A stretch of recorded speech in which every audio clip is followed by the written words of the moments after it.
ኤክሴል ስፔሻሊስቶች ማይክሮሶፍት ኤክሴልን በመጠቀም ፕሮፌሽናል የሆነ ቢዝነስ ዳሽቦርድ መስራት የሚችሉ ናቸው። የተዘበራረቀን መረጃ በአማረ መልኩ በከለር፣ በኦርደር ወይም በቅደም ተከተል ሰርተው በቴብል ፎርም ማቅረብ የሚችሉ ናቸው።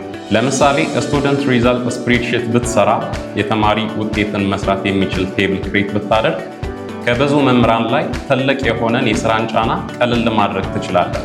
እንበልና በአንድ ክላስ ውስጥ 50 ተማሪ ቢኖር አንድ አስተማሪ የሚያደርገው የ50ውንም ተማሪ ድምር ይሰራል፣ አቨሬጅ ይሰራል፣ ከዛ በኋላ ራንክ ያወጣል። ሁሉንም ነገር ማኑዋሊ ነው የሚሰራው። ግን ቴብሉን ክሬት ብታደርግ ከአስተማሪው የሚጠበቀው ተማሪ ፈተና ላይ ያመጣውን ውጤት፣ አሳይመንት ላይ የሰራውን ውጤት እንዲሰጠው ብቻ ነው። የቀረውን ስራ የተማሪውን ውጤት ደምሮ ማስቀመጥ፣ አቨሬጅ መስራት፣ ራንክ ማውጣቱን ቴብሉ በራሱ ነው የሚሰራው። ስለዚህ ኤክሴልን በመጠቀም እንዲህ አይነትም የስራን ጫና በቀላሉ ሶልቭ ማድረግ ይቻላል።